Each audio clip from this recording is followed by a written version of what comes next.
Rachel Martinez paid just $12,000 for Frank Sinatra's abandoned mountain house. Her sister laughed in her face.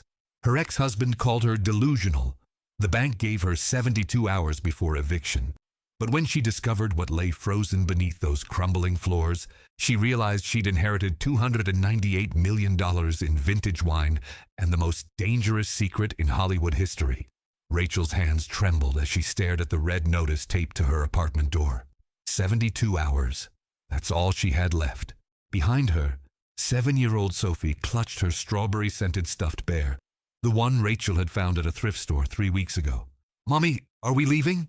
Rachel knelt down, inhaling the cheap strawberry shampoo smell from Sophie's hair.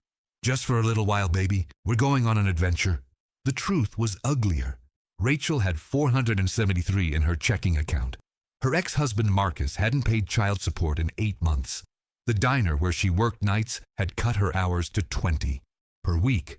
She'd already sold her grandmother's wedding ring, her laptop, even Sophie's bike. The eviction wasn't a surprise. It was inevitable. Her phone buzzed. Another text from her sister Jennifer. "Heard about the eviction? Mom and I could help if you just admit you need us, but you're too proud, aren't you?" Rachel deleted it. Jennifer's help always came with conditions. Lectures. "I told you so's." Reminders that Rachel had thrown away her nursing scholarship to marry Marcus at 19. That she'd chosen wrong, been wrong, was wrong. She looked at the stack of bills on the kitchen counter. Electricity, $340 overdue. Sophie's school supplies, $89. Groceries, whatever was left. The math didn't work. It never worked. That's when her phone rang. Unknown number. "Is this Rachel Martinez?" Formerly Rachel Sullivan. The voice was male, elderly, formal. Rachel's chest tightened. Debt collector. Had to be. "Who's asking?" "My name is Howard Chen. I'm an estate attorney in Palm Springs, California. I'm calling regarding the estate of your great-uncle, Thomas Sullivan." Rachel froze. Uncle Tommy. She'd only met him twice, both times at family weddings decades ago. A quiet man with sad eyes who'd worked as a groundskeeper at some celebrity estate. He'd died 3 months ago. She'd sent flowers she couldn't afford. "I'm sorry for your loss," she started. "But if this is about funeral costs..." "Ms. Martinez, your great-uncle named you as the sole beneficiary of his estate. Specifically a property in the San Bernardino Mountains. The taxes are current. The title is clear. It's yours if you want it." Rachel's throat went dry. "What kind of property?" "A house. Approximately 4,200 square feet. It's been unoccupied for some time." "How long?" A pause. "Since 1998. 27 years. An abandoned house in the mountains."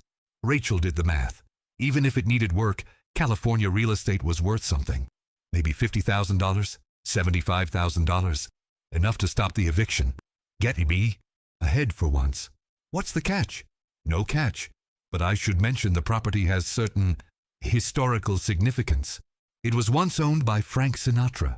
Your uncle was the caretaker until Mr. Sinatra's death. The estate willed it to him with the stipulation he maintain it, which he did faithfully until his own passing. Frank Sinatra." Rachel's pulse quickened. Even falling apart, that name had to be worth something. "I'll take it." "Excellent. I'll send the paperwork. But Ms. Martinez, I'd recommend visiting the property before you make any decisions about selling. There are aspects you should see for yourself." The call ended. Rachel stared at her phone, heart hammering. Sophie tugged her sleeve. "Mommy, are you crying?" She was. Relief tears. Desperate tears. Maybe this is finally it tears. "We're going to California, baby." Rachel made the mistake of telling Jennifer. They met for coffee at the Starbucks near Jennifer's real estate office. Jennifer arrived in a cream-colored Mercedes, wearing a suit that cost more than Rachel's monthly rent. She ordered a venti caramel macchiato without looking at the barista. "So let me understand this," Jennifer said, stirring her drink with slow, deliberate movements. "You're betting your last dollars on a condemned shack in the middle of nowhere because some dead uncle you barely knew left it to you? It's not condemned. And it was Frank Sinatra's house." Jennifer laughed. Actually laughed. "Rachel, honey, do you know how many properties Sinatra owned? He had houses in Palm Springs, Malibu, Beverly Hills. He sold them decades ago. Whatever rotting cabin Uncle Tommy was watching is probably worth less than the back taxes. The taxes are paid. Then it's worthless. Otherwise, why would he leave it to you? Why not sell it himself? Use your brain. Rachel's jaw tightened. I'm going to look at it. With what money? You're 3 states away. You're about to be evicted. Sophie should be in school, not dragged across the country on your latest disaster of a plan. This isn't a disaster. Everything you do is a disaster, Rachel. Marrying Marcus was a disaster. Dropping out of nursing school was a disaster. This is you being desperate and delusional. Again. Rachel stood up. Her coffee was still full, but her appetite was gone. I'm going to California. And when I sell that property and get back on my feet, I'll remember this conversation. Jennifer's smile was pure condescension. When you're sleeping in your car with my niece, remember you could have asked for help. Could have been humble. Rachel drove away with her hands white-knuckled on the steering wheel. She'd proved Jennifer wrong. She had to. The GPS lost signal 2 miles before the address. Rachel drove up a winding mountain road, pine trees pressing close on both sides. Snow clung to the shadows even though it was May. The air smelled clean and sharp, nothing like the exhaust-choked streets back home. Then she saw it. The house emerged from the trees like a ghost. 2 stories of dark wood and stone, windows boarded shut, the roof sagging in places. A faded sign hung crooked near the driveway. Private property. No trespassing under penalty of law. It looked scary, Sophie whispered from the back seat. It did, but Rachel had driven 2,100 miles on the last of her credit card. There was no turning back. The front door was locked, but Howard Chen had sent keys. 3 of them on a brass ring. The first one clicked home. The door swung open with a horror movie creak. Inside, the air was cold. Not just cold, frozen. Rachel's breath misted. In May, in Southern California. Why is it so cold, Mommy? I don't know, baby. Stay close. Dust lay thick on everything. The furniture was still there, covered in white sheets like corpses. A grand piano in the corner. Leather couches. Oil paintings on the walls, their subjects obscured by grime. This wasn't a cabin. This wasn't a shack. This was a mansion. And it was freezing. Rachel found the thermostat. It was set to 38 degrees Fahrenheit. She tried to change it, but the controls were locked behind a keypad. 4 digits required. Why would anyone keep a house this cold? She explored further. The kitchen had restaurant-grade appliances, all dead silent. The bedrooms had king-sized beds with mattresses wrapped in plastic. Everything preserved. Everything waiting. Then she found the door. It was at the end of a hallway, half hidden behind a bookshelf that didn't quite sit flush with the wall. Rachel pulled the bookshelf. It swung outward on hidden hinges. The door behind it was steel, heavy, industrial, and it had the same keypad lock. Mommy, I'm cold. Just a minute, Sophie. Rachel tried the door. Locked. She tried the same keys from the front door. Nothing. This door needed a code. Her phone buzzed. A text from Jennifer. How's the money pit? Condemned yet? Rachel silenced her phone. Then she noticed something. On the door frame, scratched into the eye, metal, almost invisible. 4 numbers. 1215. December 15th, Frank Sinatra's birthday. Rachel's fingers shook as she entered the code. The lock clicked. The door hissed as it opened, releasing a wave of frigid air that stung her lungs. Stairs led down into darkness. Mommy, I don't want to go down there. Stay here, baby. I'll be right back. Rachel found a light switch at the top of the stairs. Fluorescent lights flickered to life, revealing a descending staircase of concrete and steel. The cold was intense now, biting through her jacket. She descended. 20 steps. 30. The stairs ended at another door. This one wasn't locked. Rachel pushed it open and froze. The room beyond was enormous. Cathedral ceilings, stone walls, and filling every inch of space, floor to ceiling, were wine racks. Thousands of bottles, tens of thousands, all covered in a thin layer of frost. Her breath came out in clouds as she walked deeper. The bottles weren't random. They were organized, labeled. She picked one up, wiped the frost away. Chateau Lafite Rothschild. 1945. She picked up another. Romane Conti. 1947. Another. Petrus. 1961. Rachel didn't know wine, but she knew history. These were the years after World War II. The legendary vintages, the stuff of auction records. She pulled out her phone. No signal down here, but she downloaded the documents Howard Chen sent. She opened them, scrolling frantically. There, a clause in Uncle Tommy's instructions. The wine collection is to be maintained at precisely 38 degrees Celsius and 70% humidity. No bottle is to be moved or sold without verification of provenance. The collection represents 51 years of acquisition and must be preserved intact. 51 years. If Sinatra died in 1998, that meant he'd been collecting since 1947. Rachel's hands shook as she did the math. How many bottles were here? 10,000? 20,000? And if each one was worth... She grabbed another bottle. Chateau d'Yquem, 1921. Her phone had no signal. She downloaded an app before leaving. A wine auction database. She typed in the name. Last auction sale, $117,000. Per bottle. Rachel's knees went weak. She grabbed the rack for support. This wasn't a wine collection. This was a treasury. A frozen vault of liquid gold. And it was hers. Rachel didn't tell anyone. Not Jennifer. Not her mother. Not even Sophie understood what they'd found. She told her daughter it was Uncle Tommy's old wine storage. Nothing special. Let's go explore the rest of the house. But Rachel couldn't sleep that night. They'd checked into a motel in town, a dingy place with stained carpets and a flickering TV. Sophie was asleep, curled around her strawberry bear. Rachel sat on the balcony, staring at her phone. She'd photographed 100 bottles. Researched them all. The numbers were insane. Conservative estimates put some bottles at $50,000, others at $200,000. A few, like that 1945 Chateau Lafite, could hit $500,000 at auction. And there were thousands of ABO. Them. Rachel's hands trembled as she tried to calculate. If the average bottle was worth $10,000 and there were 20,000 bottles, $200 million. If the average was $15,000, $300 million. She couldn't breathe. This wasn't possible. People like her didn't inherit $300 million. There had to be a mistake. A catch. Something. Her phone rang. 1:37 a.m. Unknown number. Rachel hesitated, then answered. Ms. Martinez, my name is Vincent Calabrese. I'm a wine broker based in Los Angeles.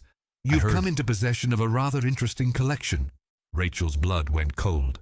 How did you hear that? Word travels, especially in the wine world. I'd like to make you an offer. $5 million. Cash. Wire transfer tomorrow. You walk away clean. No taxes, no hassle. The estate is complicated, Ms. Martinez. Let me simplify it for you. I haven't even inventoried it yet. You don't need to. I'm offering you life-changing money. Take it. Rachel's mind raced. $5 million was more than she'd see in 10 lifetimes. Sophie's education, a house, security, everything. But if he was offering $5 million that begins at 1 a.m., sight unseen. How did you get my number? Ms. Martinez, who told you about the wine? A pause. There are people who track these things. Estate sales, auctions. This collection has been rumored for decades. Collectors have been looking for it since Sinatra died. If you have it, you need to understand what you're sitting on. Then tell me. It's dangerous. Sinatra didn't just collect wine. He collected secrets. Do you understand what I'm saying? No. Then take the $5 million and walk away. Before someone makes you. The line went dead. Rachel sat in the dark, heart pounding. She looked at Sophie sleeping, innocent and small. What had she gotten them into? Her phone buzzed. A text from the same number.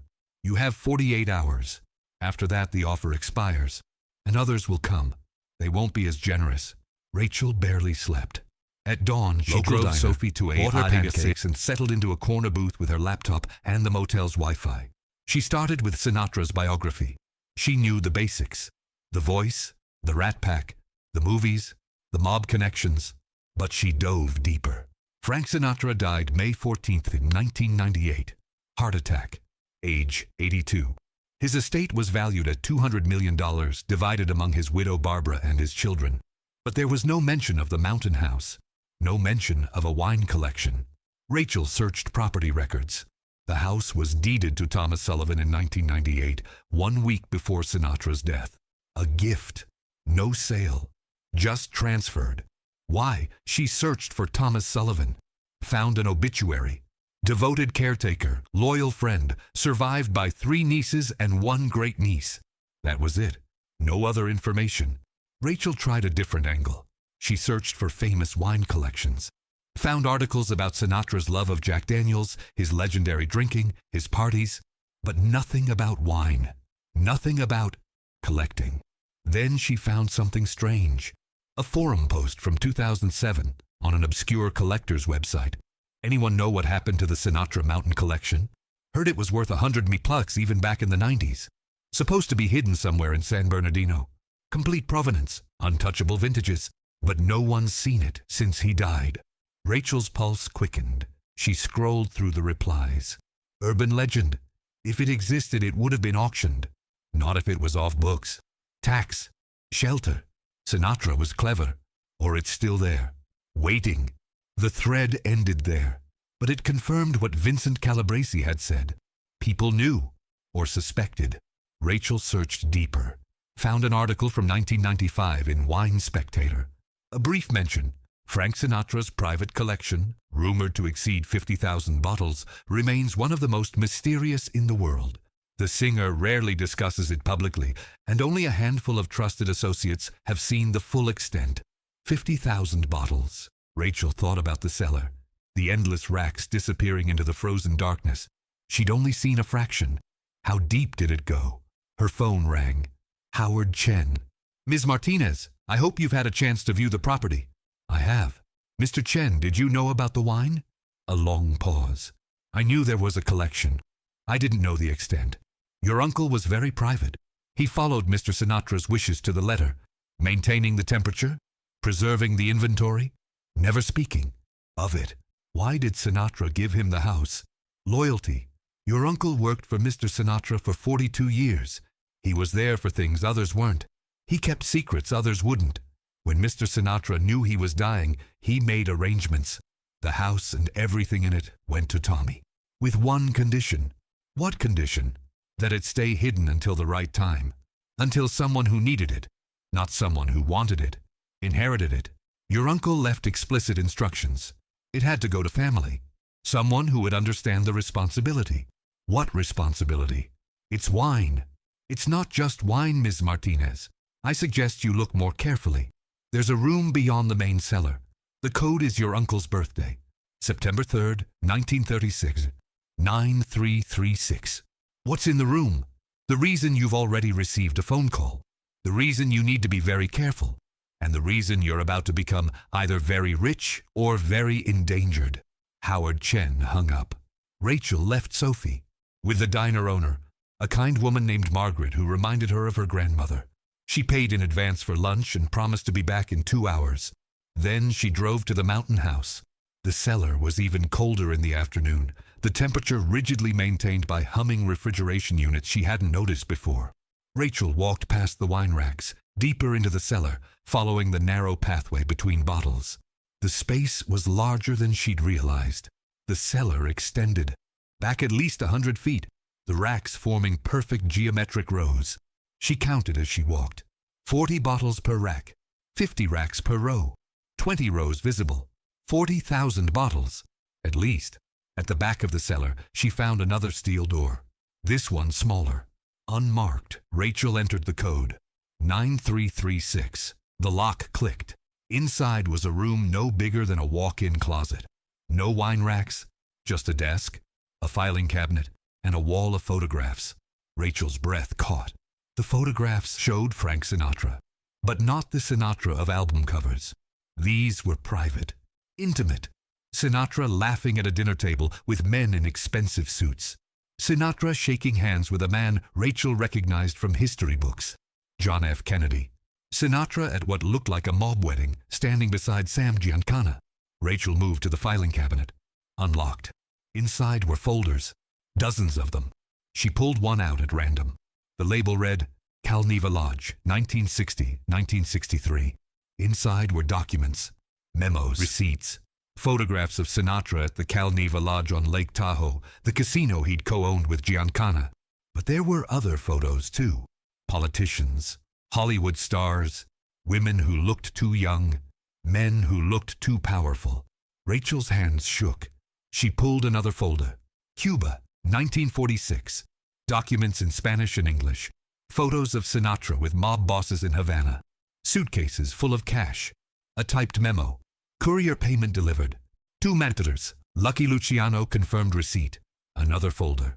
Witness protection transcripts 1972. Rachel's vision blurred. These weren't wine records. This was evidence. Decades of evidence. Mob connections, political favors, money laundering. And on the desk, under a layer of dust, was a handwritten letter. Rachel picked it up. The paper was yellowed, the ink faded, but the handwriting was elegant, practiced.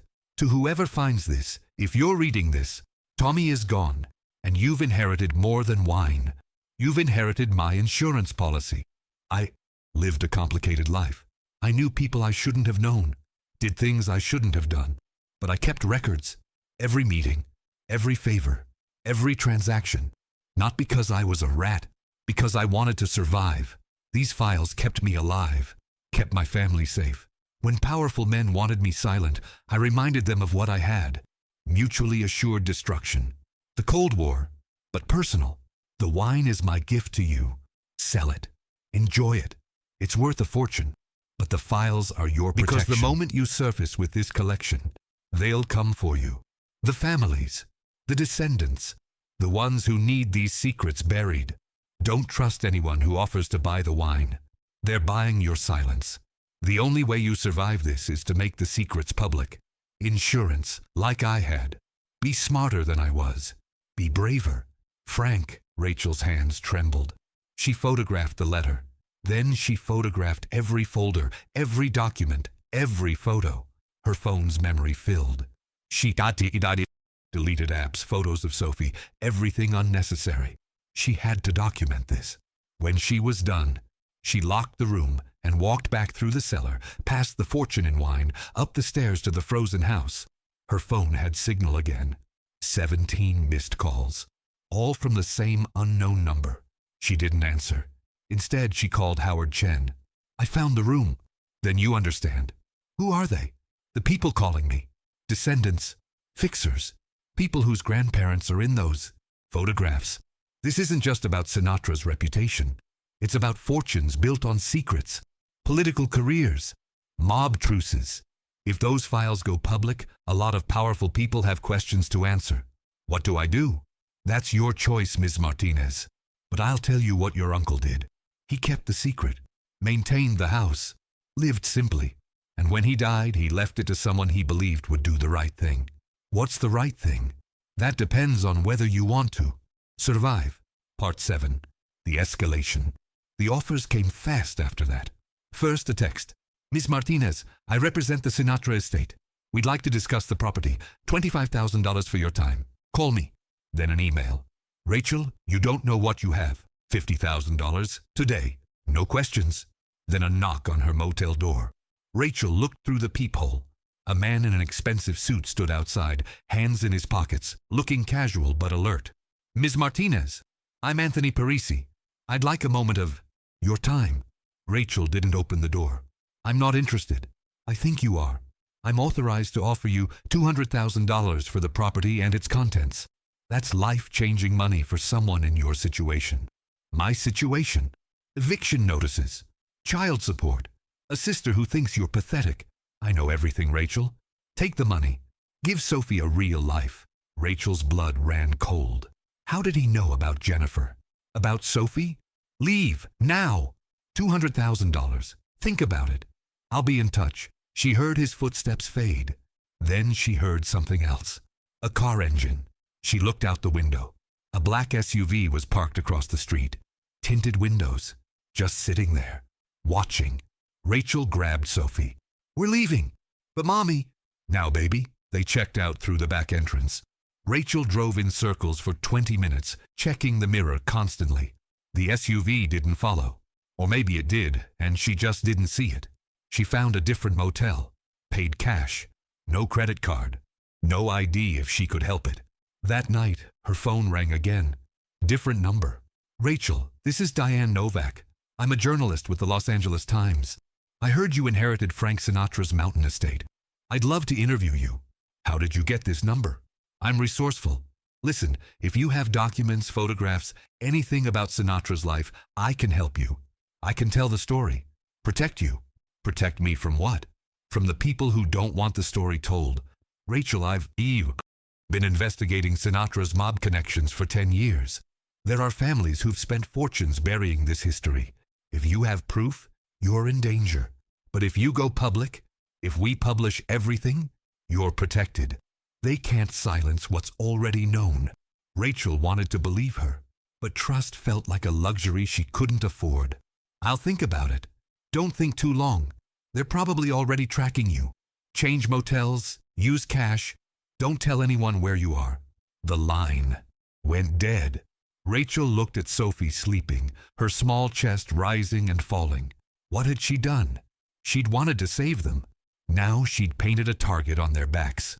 Her phone buzzed, a text from an unknown number. We know you read the letter. We know you took photos. Delete them. Sell us the wine. Walk away. Last chance. Rachel's hands shook. She looked at the photos on her phone. Sinatra with Kennedy. Sinatra with Giancana. Ledgers showing millions in cash. Proof of decades of crimes. She could delete them. Take the $200,000, disappear, or she could fight. Part 8. The Ally. Rachel couldn't think straight. She drove Sophie to a park the next morning, let her play on the swings while she sat on a bench, head in her hands. Excuse me, are you Rachel Martinez? Rachel's head snapped up. An elderly man stood there, early 70s, wearing a cardigan despite the warm sun. He had kind eyes and a sad smile. Who's asking? My name is Arthur Benson. I was Frank Sinatra's personal accountant from 1984 to 1998. Your Uncle Tommy and I were friends. I heard you inherited the estate. May I sit?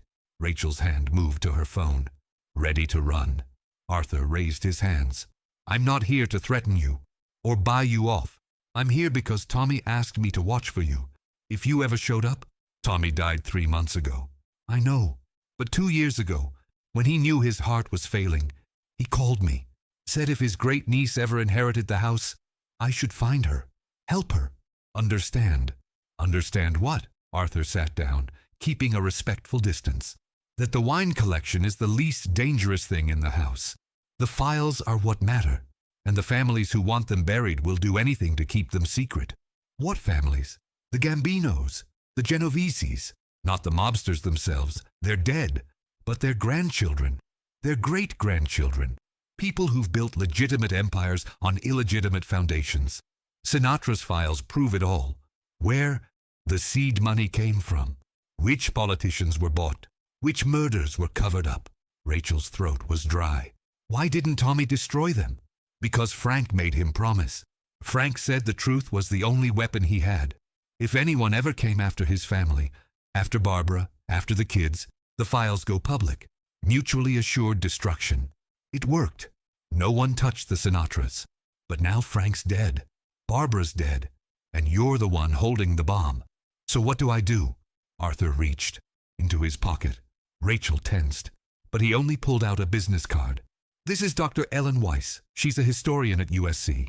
Specializes in mid-century organized crime. She's also the most honest person I know. If you give her the files, she'll authenticate them, publish them, make sure the truth gets out. Once it's public, you're safe. The families can't silence what's already in print. They'll come after me anyway. Maybe, but they'll come after you harder if you try to keep it quiet. Right. Now you're a loose end. Make yourself a witness instead. Witnesses are harder to disappear. Rachel took the card. Ellen Weiss, Professor of American History. What about the wine? Arthur smiled. Sell it, but do it right. Major auction house, Christie's or Sotheby's, public sale, documented provenance. They'll take 20%, but you'll get market value. Probably $250 million, maybe more. And it'll be clean, legal. No one can claim you stole it. $250 million, at least. Frank spent 50 years. Every bottle has documentation, original receipts, provenance trails. It's the most complete private collection in the world. Museums will bid. Billionaires will bid. It'll make headlines. Rachel's head spun. Why are you helping me? Because Tommy was my friend. Because Frank, for all his flaws, was loyal to people who were loyal to him. And because you remind me of someone. Who? Frank's mother, Dolly. Tough, stubborn, protecting her kid no matter what. Arthur stood. Call Dr. Weiss. Give her the files. Then call Sotheby's. And Rachel? Move to a different motel every night until this is over. They're watching. He walked away, leaving Rachel alone with Sophie, and a choice that would change everything. Part 9. The Threat. Rachel called Dr. Ellen Weiss that afternoon. The historian answered on the second ring, her voice sharp and professional. Dr. Weiss, my name is Rachel Martinez. Arthur Benson gave me your number. I have files about Frank Sinatra, and I need help. What kind of files? Proof of everything. Mob connections. Political bribes. Decades of it. I need to know if they're real. And if they are, I need to make them public. A pause. Where are you? California, but I can't say where. Smart. Listen carefully. If what you're saying is true, you're in immediate danger. But I can help. Send me samples, photos of the documents. I'll verify authenticity. If they're legitimate, I have contacts at the New York Times and the Washington Post. We'll publish everything simultaneously. Full release. They can't suppress what's already everywhere. Rachel felt a weight lift. How long will verification take? 48 hours, maybe less. Send me what you have. Rachel spent the next 6 hours uploading photos to a secure server Dr. Weiss provided. Every document, every photograph, every page of Sinatra's handwritten notes. The files filled gigabytes. Proof of 50 years of secrets. When she finished, it was past midnight. Sophie was gavidi asleep again. Rachel finally let herself breathe. Then her phone rang. Unknown number. Again. She almost didn't answer, but something made her pick up. Hello? Rachel Martinez. The voice was female this time. Cold. Professional. Who is this?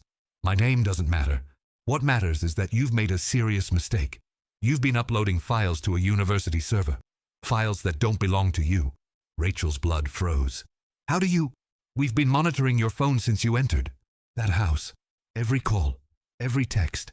Every upload. You think you're being clever, but you're predictable. And now you've involved Dr. Weiss, which complicates things. I'm making the files public. There's nothing you can do. There's plenty we can do. For example, we know Sophie attends Lincoln Elementary. Or she did, before you pulled her out for this little adventure.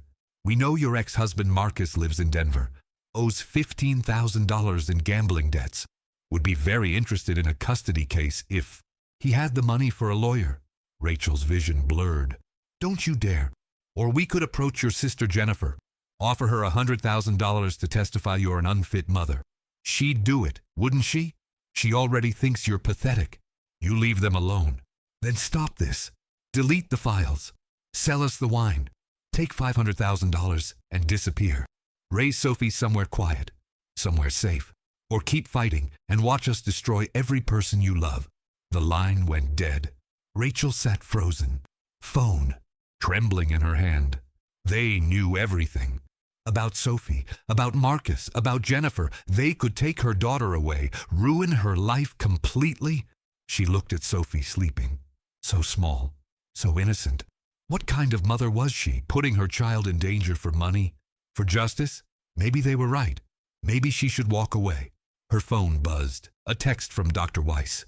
Just reviewed the first batch. My God, Rachel, this is real. All of it. JFK assassination files, mob summit records. This will change history. We publish in 36 hours. Hold on. Rachel read the message 3 times. 36 hours. If she could survive 36 hours, the truth would be out. The families couldn't threaten her anymore. Couldn't silence her. But 36 hours was a long time, especially when they were watching. Rachel made a decision. She woke Sophie gently. Baby, we're going on another adventure, right now. But it's nighttime. I know. But trust Mommy, okay? Rachel packed in 5 minutes. Left the motel through the bathroom window.